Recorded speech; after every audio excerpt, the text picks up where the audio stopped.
Nagsagawa ng fun bike activity ang Philippine Movement for Climate Justice, Camarines Norte Chapter.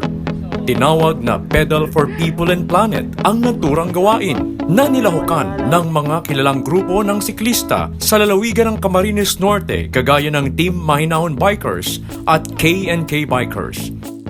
Bahagi ito ng Earth Day 2022 activity kung saan nais ipamulat sa lahat ang issue tungkol sa climate change at upang mabigyan ito ng hustisya maging ang kapabayaan ng tao at gobyerno upang masira ang karagatan, kabundukan, kasama ang pang-aabuso rito. Dagdag pa dito ang panawagan na wakasan ang pagtatayo ng coal at fossil fuel projects na may ambag sa pagkasira ng ating kapaligiran, maging ang pinagkukunang pagkain ng mga tao. Habang ginaganap ang fun bike activity sa Talisay at Daet, Camarines Norte sa kasagsagan ng tag-init, biglang bumuhos ang malakas na ulan na naging bahagi rin ng kapaliwanagan tungkol sa climate change. Ayon kay PMCJ Provincial Coordinator Rafael Sarocam, nagpapasalamat ito sa mga lumahok na kabataan dahil bahagi niya ito ng awareness tungkol sa climate justice. Ating pong pinagdiriwang yung tinatawag nating Earth Day. So ngayon po, ang mga organization ng bikers ay nagkaisa at ang Philippine Movement for Climate Justice ay nagkasundo sila na ito pong activing ito ay isagawa sa araw na ito. At upang sa ganon ay patuloy natin na itong advocacy na ito ay ating talagang ipakita sa buong mundo na tayo po ay ang ating panahon, ang ating climate ay talagang naiba na po sa ngayon. At sa katunayan, kasabay natin ang bansang Europe sa pagdiriwang na ito at iba pang mga probinsya sa buong bansang Pilipinas.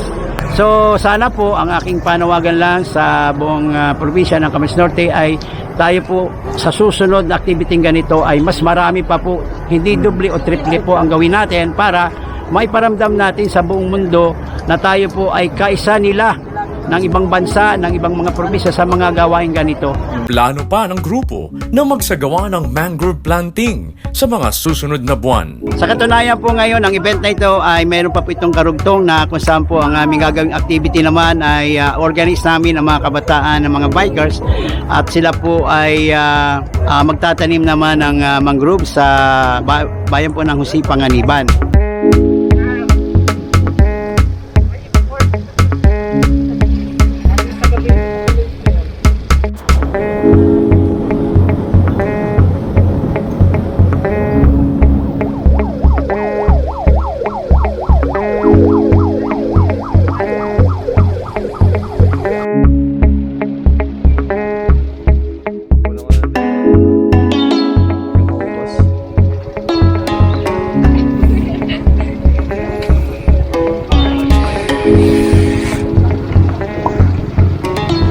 Maganda yung sumasali tayo sa mga ganitong bawas ng mga usok. Kami araw-araw kami nagbabike. At least exercise pa. Nakakatulong pa tayo sa kalikasan. Napakagandang simulain po ito para sa lahat ng mga kabataan na proud po ako bilang isang siklista na nakikialam at nakikisama dito sa mga programang ganito. At syempre dapat may pakialam tayo sa mga ganitong bagay kasi isa tayo sa mga nakikinabang ng ating mundo. So alagaan po natin ang ating kalikasan.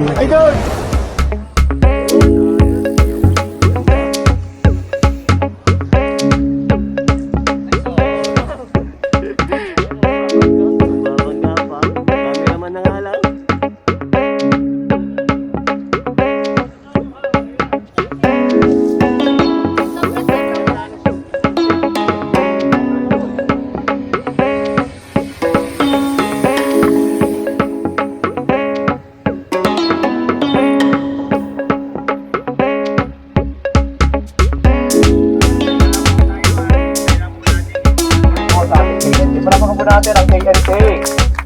Yan, alam naman natin pag sinabing K&K malalakas yan. At syempre po, ang Team Mahinahon Bikers.